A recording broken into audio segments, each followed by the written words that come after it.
যদি কেউ সালাহ আদায় না করে তাহলে তার অনেক বিপদ হতে পারে। তখন হতে পারে আপনার বিশ্বাস দুর্বল হয়ে যাবে, অথবা এই বিশ্বাসটা চলেও যেতে পারে। কারণ মানুষ আসলে মনে করে পৃথিবীতে তার যে সম্পদ আর সম্মান আছে এর কারণ হলো পৃথিবীর সব বস্তুগত জিনিস। এভাবে সে আল্লাহ সুবহানাহু ওয়া তাআলার কাছ থেকে দূরে সরে যায়।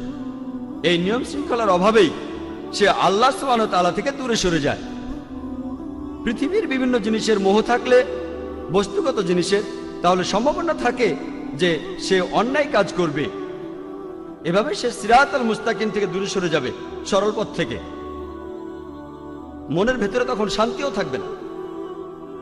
আপনার কাছে যে পরিমাণ সম্পত্তি থাকুক না কেন, এই সম্পদ আপনাকে শান্তি দিতে পারবে না। আর মানুষজন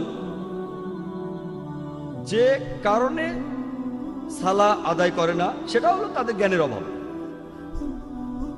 পবিত্র কোরআন বলছে, সূরা ইমরানের 185 নম্বর আয়াতে উল্লেখ করা হয়েছে, কুল্লু নাফসিন যায়কাতুল মাউত, প্রত্যেক জীবকে মৃত্যু স্বাদ গ্রহণ করতে হবে এবং কিয়ামতের দিন তোমাদেরকে তোমাদের কর্মফল পূর্ণ মাত্রায় দেওয়া হবে এবং যাকে দোজখের আগুন থেকে দূরে রাখা হবে আর যাকে জান্নাতে দাখিল করা হবে সেই হবে এই দুনিয়ার উদ্দেশ্য পূরণের সফলকাম। কারণ নিশ্চয়ই এই পার্থিব জীবন একটা ছলনাময়, ভোগ ব্যতীত কিছুই নয়। সালাহ আদায় করলে অনেক উপকৃত হবেন। সালাহ একটা জীবন দর্শন। সালাহ আপনার আত্মিক অবস্থানকে উন্নত করবে, পাশাপাশি শারীরিকভাবে উপকৃত হবেন। সালাহ আপনার বিশ্বাসকে বাড়িয়ে দেয়, আপনার বিশ্বাসকে শক্তিশালী করে।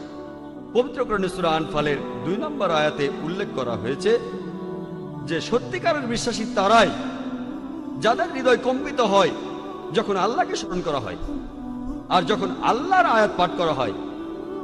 এটা তাদের ঈমান বৃদ্ধি করে এবং তারা তাদের প্রতিপালকের উপরে নির্ভর করে। পবিত্র কোরআন বলছে, সূরা ফাতিহার 5 থেকে 7 নম্বর আয়াতে উল্লেখ করা হয়েছে, ইয়াকা না'বুদু ওয়া ইয়াকা নাস্তাঈন, আমরা তোমারই ইবাদত করি, তোমারই সাহায্য প্রার্থনা করি। ইহদিনাস সিরাতাল মুস্তাকিম সিরাতাল লাযিনা আন'আমতা আলাইহিম গায়রিল মাগদুবি আলাইহিম ওয়ালাদ-দাল্লিন, আমাদের সরল পথ দেখাও, তাদের পথ যাদের তুমি অনুগ্রহ দান করেছো, তাদের পথ নয় যারা ক্রোধ নিপতিত, যারা পথভ্রষ্ট। এতে আপনার জীবনের শৃঙ্খলা বাড়বে। সত্যিকারের মুসলিম সে তার দিন শুরু করে ফজরের সালাহ আদায় করার মাধ্যমে।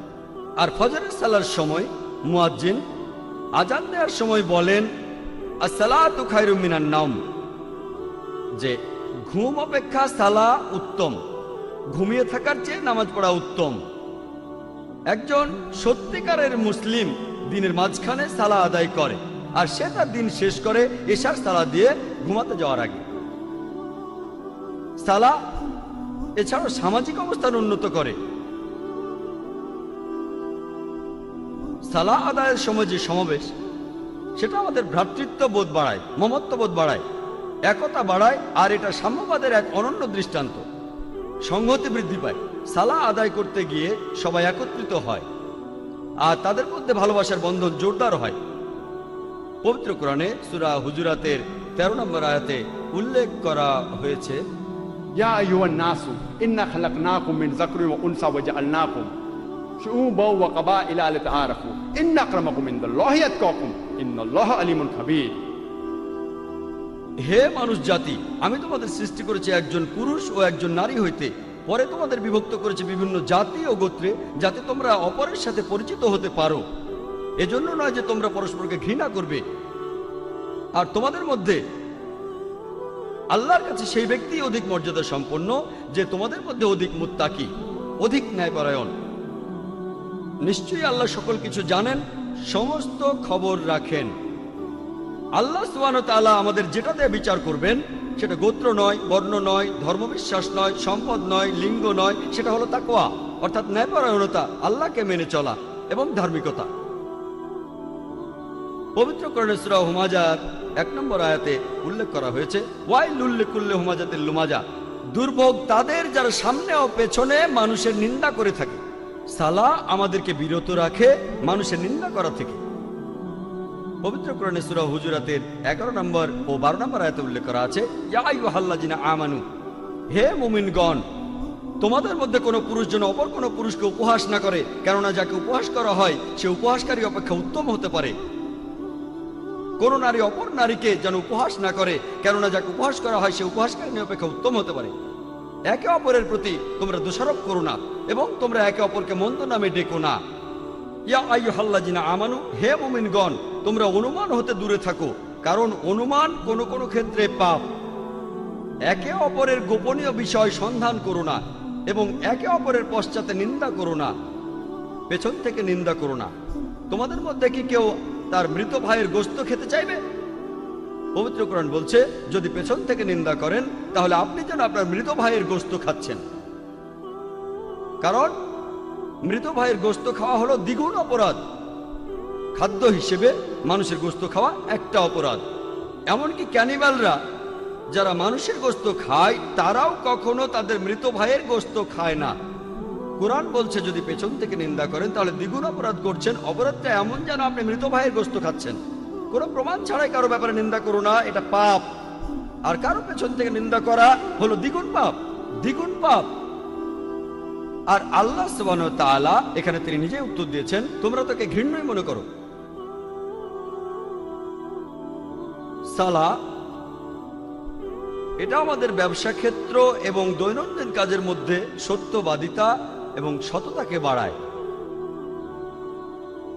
আমি আগে বলেছিলাম পবিত্র কোরআনে সূরা আনকাবুতের 45 নম্বর আয়াতে উল্লেখ করা হয়েছে, উতলু মা উহিয়া ইলাইকা মিনাল কিতাবি ওয়া আকিমিস সালাতা ইন্নাস সালাতা তানহা আনিল ফাহশাই ওয়াল মুনকার, যে তুমি আবৃত্তি করো সেই কিতাব হতে যা তোমার প্রতি প্রত্যাদেশ করা হয় এবং সালাত কায়েম করো, কারণ নিশ্চয়ই সালাত তোমাকে অশ্লীল ও মন্দ কাজ হতে বিরত রাখে। পবিত্র কোরআন বলছে সূরা ইসরার 81 নম্বর আয়াতে উল্লেখ করা হয়েছে, ওয়াকুল জাল হক ওয়া যাকাল বাতিল ইন্নাল বাতিলা কানা যাহুকা, বলো সত্য এবার উপস্থিত হয়েছে এবং মিথ্যা বিলুপ্ত হয়েছে, কারণ নিশ্চয়ই মিথ্যা তার প্রকৃতিগত কারণেই ধ্বংস হয়ে যাবে। সালাহ আমাদের সত্যবাদী হতে শেখায়। একই ধরনের কথা বলা হয়েছে সূরা বাকারায় 42 ও 43 নম্বর আয়াতে উল্লেখ করা হয়েছে যে তোমরা সত্যকে মিথ্যার সাথে মিশ্রিত করো না এবং জেনে শুনে সত্য গোপন করো না। কোরআন আমাদের সত্যবাদী হতে শেখায় যে সব সময় আমরা সত্যি বলবো। পবিত্র কোরআনে সূরা বাকারার 188 নম্বর আয়াতে উল্লেখ করা হয়েছে যে তোমরা একে অন্যের সম্পদ অন্যায়ভাবে গ্রাস করো না এবং মানুষের ধন সম্পত্তির কিয়দাংশ জেনে শুনে অন্যায়ভাবে গ্রাস করার উদ্দেশ্যে সেটা বিচারকের নিকট পেশ করো না। পবিত্র কোরআন বলছে ঘুষ দেয়া বা নেয়া নিষিদ্ধ, আপনারা ঘুষ দেবেন না। পবিত্র কোরআন আমাদের দেখিয়ে দেয় কিভাবে সৎ জীবনযাপন করতে হবে। পবিত্র কোরআন মানুষের জীবনে শান্তি এনে দেয়। পবিত্র কোরআনে সূরা রদের 28 নম্বর আয়াতে উল্লেখ করা হয়েছে, নিশ্চয়ই যখন আল্লাহকে স্মরণ করা হয় হৃদয় তখন শান্তি খুঁজে পায় এবং প্রশান্ত হয়। যখন আল্লাহকে স্মরণ করবেন, যখন সালাহ আদায় করবেন, আপনি তখন খুবই শান্তিতে থাকবেন, আপনার হৃদয় প্রশান্ত হবে। সালাহ হলো আল্লাহ তাআলার সাথে যোগাযোগের সবচেয়ে শ্রেষ্ঠ উপায়। পবিত্র কোরআনে সূরা বাকারার 153 নম্বর আয়াতে উল্লেখ করা হয়েছে, ইয়া আইয়ুহাল্লাযীনা আমানুস্তাঈনু বিস-সাবরি ওয়াস-সালাহ, হে মুমিনগণ, ধৈর্য ও সালাতের মাধ্যমে তোমরা আল্লাহর সাহায্য প্রার্থনা করো। ইন্নাল্লাহা মা সাবরিন, আর নিশ্চয়ই আল্লাহ সুবহানাহু ওয়া তাআলা ধৈর্যশীলদের সাথে আছেন। আল্লাহ বলছেন ইন্নাল্লাহা মা সাবরিন, আর নিশ্চয়ই আল্লাহ তাআলা ধৈর্যশীলদের সাথে আছেন।